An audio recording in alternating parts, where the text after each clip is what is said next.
it's so wonderful to have you with us. Thank you so much for giving up your time. I am sure you know, or at least I hope you know, that I've been such a huge fan of your playing for so many years, and so grateful to you for the bits of help that you've given me in the past when I've come to you probably in a bit of a panic state saying, can you help me with this and this and this? You just serve as such an unbelievable inspiration for so many musicians of all ages and stages, really sort of, I think, making us question how we do what we do. And that's never a bad thing at all, which brings us on to the subject of this workshop that we are hosting at the Benedetti Foundation. Well, first of all, before you go on, thank you very much for having me. And also, you didn't need very much help at all when you came to me to try my Baroque bow when you were doing your Vivaldi concerto, I think, or one of them anyway that you've done. And it was just such a joy just to meet you and to spend a bit of time together. So absolutely, this is great. I'm very happy to be here. Thank you so much. I definitely did need lots of help. Thank you very much.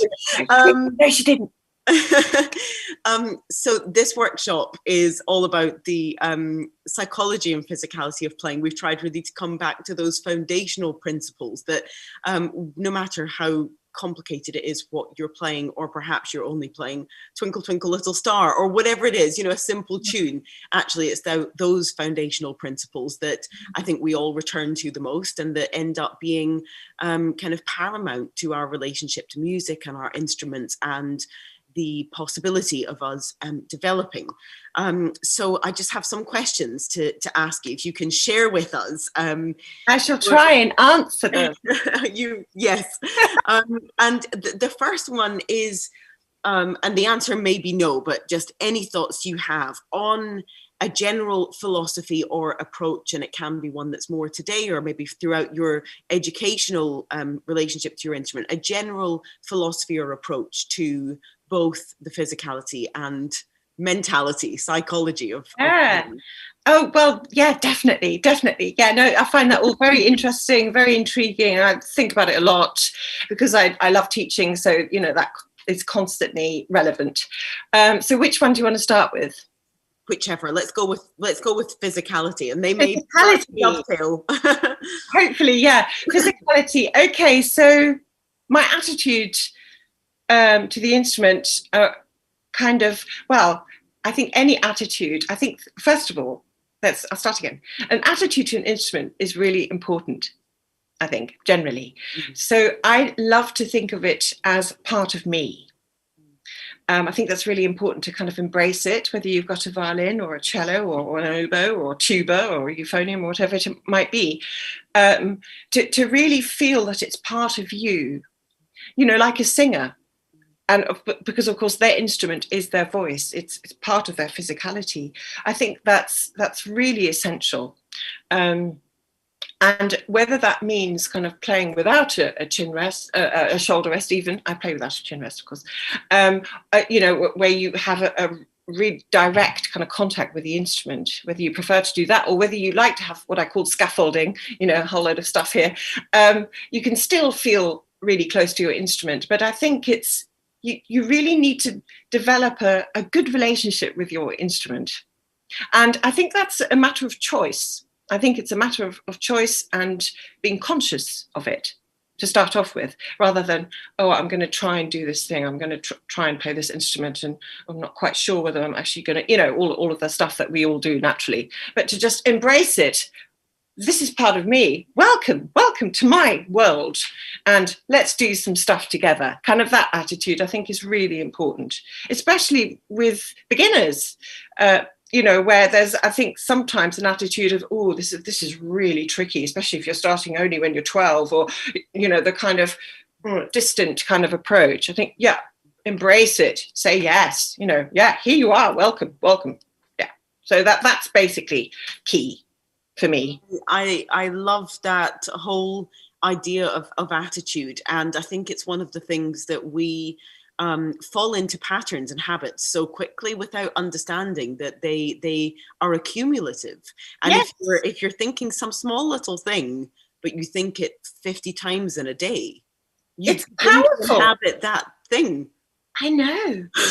We just see it, don't we? If we kind of, tricky passage coming up, we're just aware of that, those demons in a critical voice going, ooh, just even that tricky passage coming up or high passage coming up.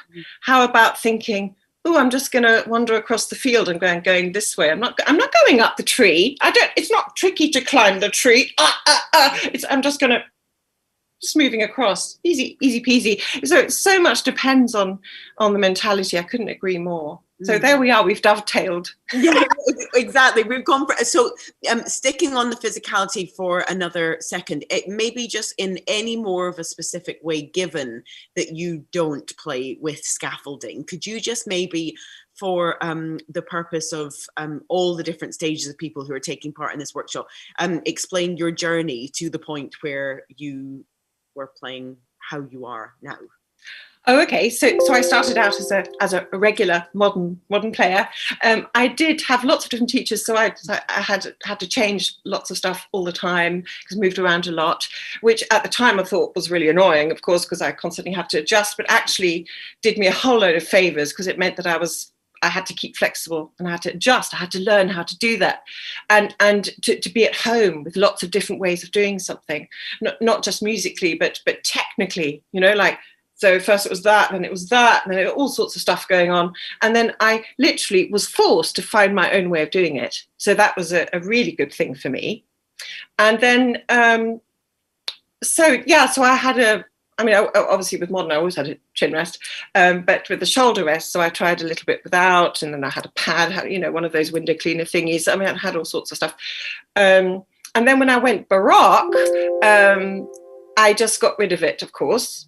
Partly because I actually mentally needed to separate it from my modern, because I was doing both at the same time. Because it's not, of course, which is obvious, it's not just a physical difference. So what I would call on the modern a kind of motorway stroke, in very, very generalized.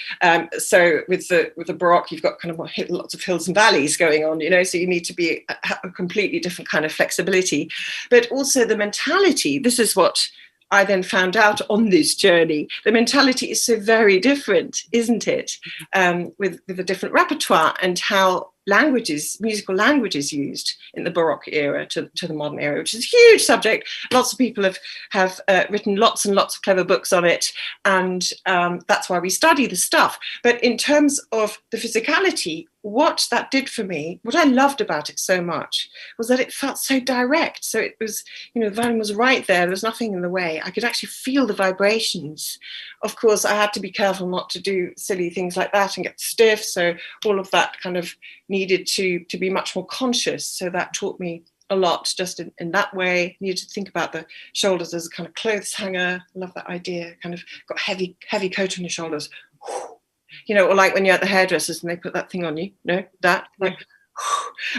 then the violin just kind of sits there. The other thing about playing Baroque is that the angle is slightly different. You're not so much out to the side, but it's slightly more in front. Of course, that you can do that to suit what you need it to do.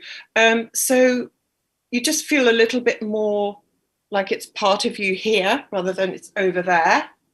So that really taught me quite a lot too.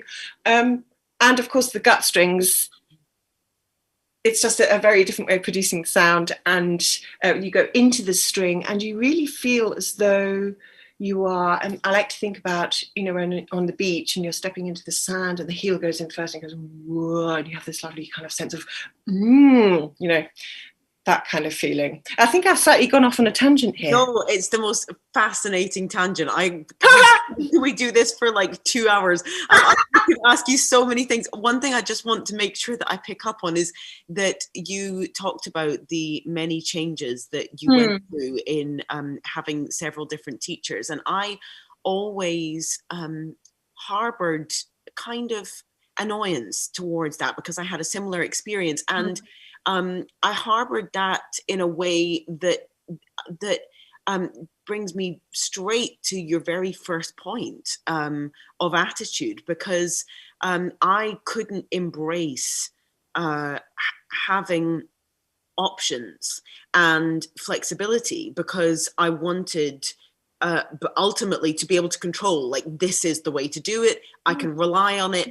This is like, I put my foot on this ground and it's absolutely steady, you know. And I went through like years, I would say, of really kind of tortured practice, because I was so frustrated with the fact that I would always try different things. And not unlike what you said about being forced to find your own way. Actually, to me, that moment wasn't until I stopped having any lessons at all with anybody and started just trying to get out of that student mind and into the sort of, actually, this is to me how I want to navigate this instrument. And there's only one version of me in combination with the violin, and I can kind of, but I just think what you've said about the gratitude for having that flexibility, and actually that was a gift. I think it's just such a beautiful demonstration of the right attitude, and how no matter what your path is, there's always something to cherish from that and to turn into a positive. Absolutely, especially when you have tricky teachers who are rather, you know, possibly autocratic, or, you know, in some way are just kind of, right, you do it like this, you do it like that, rather than encouraging the questioning attitude and finding your voice attitude, which I think is really important, of course. But this whole thing that you describe, you know, that you found your own way of doing things, possibly mentally too, I guess, after you stopped having teachers. Still finding. Aren't we all? Absolutely. Well, it's part of the beautiful journey, isn't it? Sorry about the cliche, but it really is. But I think that must have been, I mean, it would be so empowering, you know, to have that kind of sense of, okay, that realization, this is my attitude, to own it. Very empowering. I'm creating this with this beautiful instrument, and we are making beautiful music together. Sorry, another cliche, but it's up to me to find my own voice, because in the end, the teacher, you know, they're not going to make it for you ever. They're there to be a mirror. They're there to facilitate really what is possible. And so if you've had the, you know, to anyone here, if you have had the opportunity to have that kind of teacher who just says, okay, so this is what I'm hearing, and where do you want to go with that? Where you know, where are you? Hello, where are you in there? And all of that is just so important. And we can do that to an extent ourselves by just by practicing in a really mindful way, I think. Absolutely. Can I ask, what is your feeling towards, not necessarily the word technique, but kind of how do you feel about technique? Fine.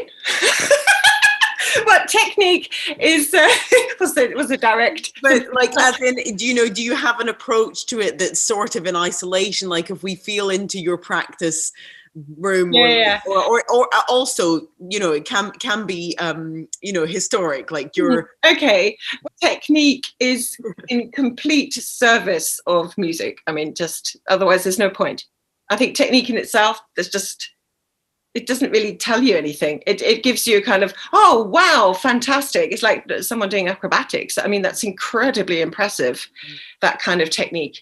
But if they're beautiful as well, doing the acrobatics, oh my goodness, it can be so moving, can't it? You know, when athletes do things that are beautiful, you think, oh my goodness, why is that so different to the person who was technically more perfect? It's exactly the same in music, of course, as we know.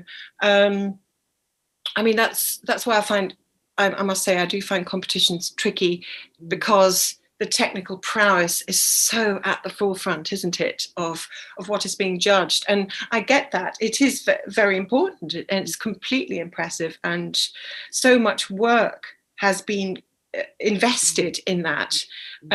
But if the other part is not there, if it's missing, if it doesn't move you, then it doesn't say anything. And I really do think that's what we're here for. We're here to change the listener.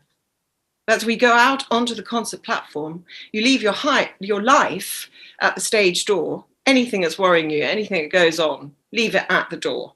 Gone. It's such a relief. It's great. Mm-hmm. And then you go out on the platform. It's like, yeah, you're the channel, you've got the music, you've done your prep. Obviously, if you haven't done your prep, then you're not going to be able to be the channel. So you do your prep, then you can be your channel for the music to flow through, and you change the person who's sitting there. And that's why we need our audience. And that's why lockdown is so tricky. When you've only got your phone to play to in your living room, which doesn't sound very nice, or you've got a live stream with a whole load of cameras. I remember my first live stream was actually a solo recital, and back in the summer, so we'd had like 3 months of nothing, and it was in a beautiful place. It was in a church, little chapel, and it was amazing to have the cameraman who didn't know anything about my program, but I could see, obviously he was looking through the camera, but I could see he was smiling. Like, that was so really reacting. It just really made it for me, and it made it so worth it. All that practice that I'd done and the expression. I was playing the sixth cello suite, in fact, which is so incredibly luminous and joyful, and it made all the difference. Yeah. So that's why we do it. So I did, afterwards we had a little chat, and he said, I've never heard that piece. And I said, did you realize that's actually not really meant for the violin? He said, wow, it sounded great on the violin. It's really made my day. And I thought, yes, made his day. There you go. That's what you want. Absolutely. Definitely.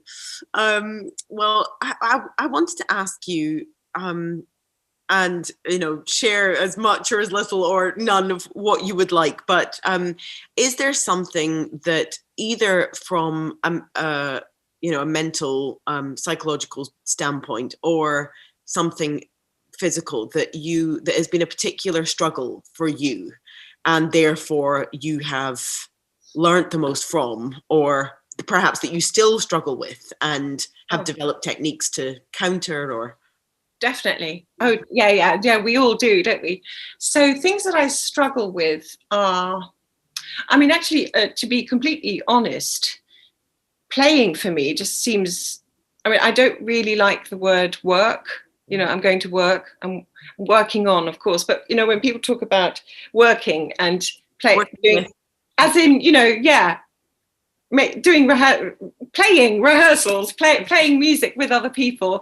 So I'm a bit of an idealist there, but it just jars with me. And of course I get it, and it is work, and you have to pay the mortgage and all of that. And maybe if you're sitting in a section, it's a completely different experience. I understand that, but to me, it's just such a relief, to be able to do that. What an amazing job to play music. Goodness, it's just amazing to do that. So for me, physically, it's never really been about a struggle. It's always been a relief to play. Oh, that's so beautiful. Well, it's just I'm very lucky, I think, to have that. I don't know, it just always was as a kid as well. But things that I struggle with are, lots of other things like admin, organization, being disciplined, not getting carried away just with the first movement. There's the other movements, and I've got half an hour. Oops, things like that. So what I've learned from that is to, and I'm still learning, is to set myself a timescale, of course, kind of basic organizational skills. And what I do is I set my alarm clock. So if I've got an hour, then I do, 20 minutes. So I actually set my alarm after 20. And the fact that I've got limited time makes me focus so well. Yeah.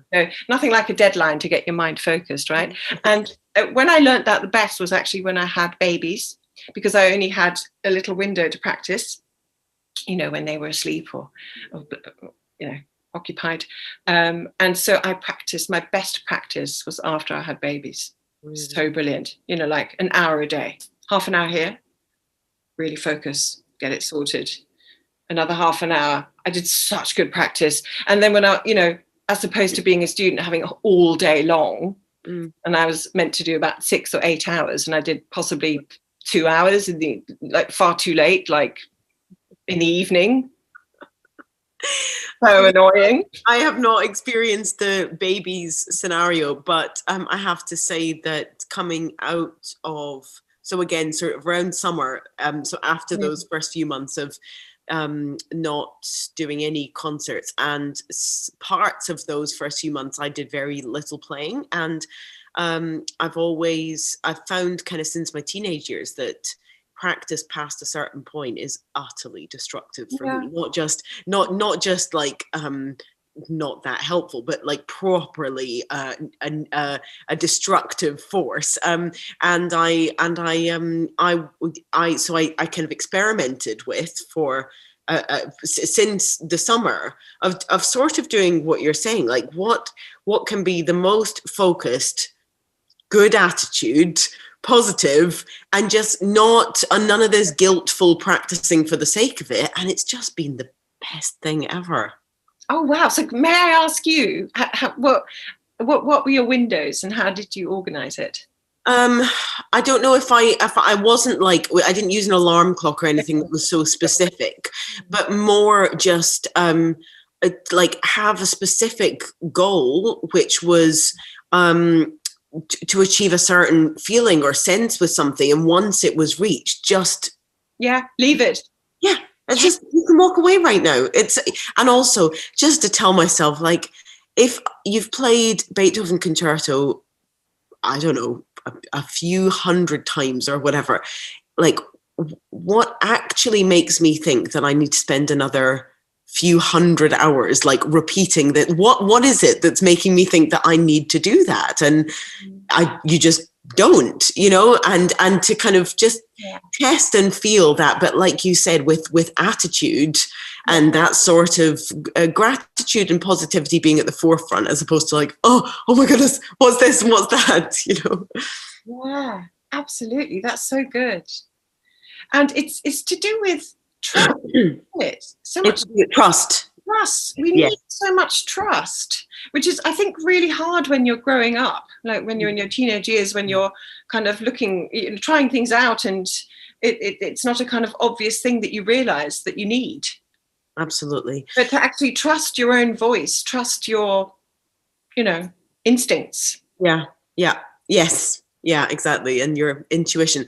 My final question for you, Rachel, is just, I guess, on this broad but somewhat specific subject of our psychological state and our physicality with playing, do you have any sort of parting words of advice or wisdom for developing musicians? Okay, so I would say, first of all, be your own friend. You need to talk to yourself as if you're your own friend, I think. Semicolon, be your own teacher. And be kind, I would say. That's kind of it, really. That's plenty. Plenty, and all difficult things to achieve, but so vitally important. Rachel, thank you so much for your time. Gosh, thank you for having me. It was really fun. Lovely to see you. Lovely to see you too.